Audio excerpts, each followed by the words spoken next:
ఆయన వచ్చి మీకు కంగారు పట్టుకుని వస్తారు. పాప ఆయన అవకాశం ఎక్కువ అలాంటి వాడు కంగారు ఎక్కువ. ఆయన మెల్లిగా జాగ్రత్తగా వస్తాను. ఎలా వచ్చాడు?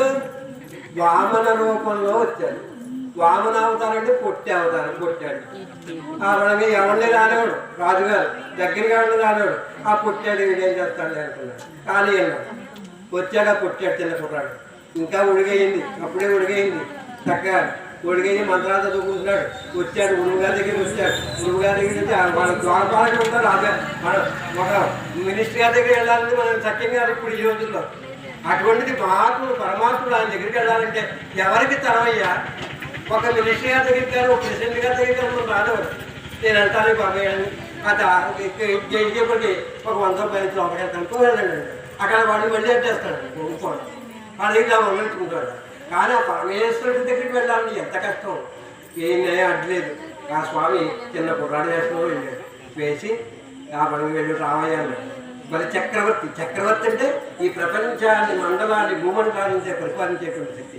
ఆ మండల పరిపాలకుడు ఏంటంటే ఆ చక్రవర్తి అంత గర్వంతో ఉంటే రమ్మన్నాడు. మా ఊళ్ళోడే కదా వాడు ఏం చెప్తున్నా కాకున్నాడు అని చెప్పి రమ్మన్నాడు. వచ్చాడు.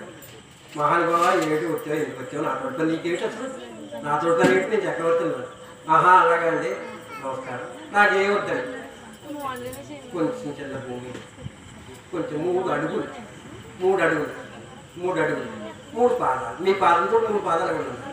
ఆ పరంగా సరేనే 3 అడుగులే కదా. ఆయన పాదం 3 అడుగులు ఇచ్చేస్తాడు. ఆయన ఇచ్చేస్తాడు. అక్కడికి 3 అడుగులే కదా. ఈ అడుగు పెద్దదైపోతుంది. ఈ అడుగుతోటి అడుగే నీ అడుగు చెల్లదే కదా అన్నాడు. చిన్న పుల్లి ఇచ్చాడు. పుల్లిపాలెం అడుగు మొత్తం ప్రపంచం పువ్వు అంతా అక్కడ మొత్తం పువ్వు అంతా మొత్తం పాదం అయిపోయింది.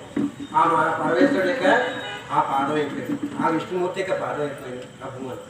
ఆ తర్వాత 2వ అడుగు ఎక్కడ వేయను అన్నాడు. ఆ పైన ఆకాశం ఉంది కదా పైకి వెళ్ళిపోయింది. అన్ని లోకాలు దాటి వెళ్ళిపోయింది. ఎన్ని లోకాలు ఉన్నాయో మనలాంటి లోకాలు. ఎంతమంది పడుతున్నారు, ఎన్ని పురుగులు ఉన్నాయో, ఎన్ని చంద్రులు ఉన్నారు, ఎన్ని సూర్యులు ఉన్నారు. ఎవరికి తెలియదు. పరమాత్మ వెళ్ళిపోయింది. బ్రహ్మలోకి వెళ్ళిపోయింది.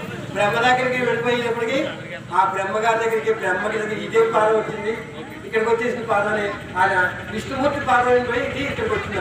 పాదం కడిగేశాడు. ఆయన శుభ్రంగా ఇలా వీరు కడిగినట్టుగా పాదాన్ని కడిగేశారు. కడిగేసిన తర్వాత ఆ పాదం అంతటితో శాంతించింది. తర్వాత ఇంకో పాదం 3 అడుగులకి తాగితే ఆయన కొలత 2 అడుగులు ఇచ్చేసావయ్యా. ఇంక 3వ అడుగు ఎక్కడ ఏమో నాకు తెలియదు. నా నెత్తి పెట్టాడు. ఆ పనికి నా నెత్తి ఖాళీగా నా నెత్తి పెట్టాడు. సరిగ్గా 3వ అడుగు వేశాడు. పాతాళానికి తొక్కేశాడు. పాతాళానికి అంటే పాతాళ లోకాన్ని దింపేశాడు. అంటే వాళ్ళని సంహరించేశాడు అని. ఇక్కడ అలాగా బ్రహ్మ కలిగినటువంటి పాదాన్ని మన దంపతులతో కూడా బ్రహ్మగారిలాగా ఆ స్వామివారి యొక్క పాదాలను కలిగారంటే ఎంత అదృష్టం చేసుకున్నాను. అలాగే కన్యాదానంలో కూడా ఉంది. తర్వాత ఇంత టైం ఎక్కువ అవుతుంది కొంచెం.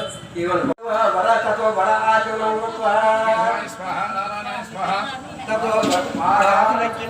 గ్లాసులు ఎక్కండి. నేను గ్లాస్ నీళ్ళు కూడా అంతా తీసేయండి.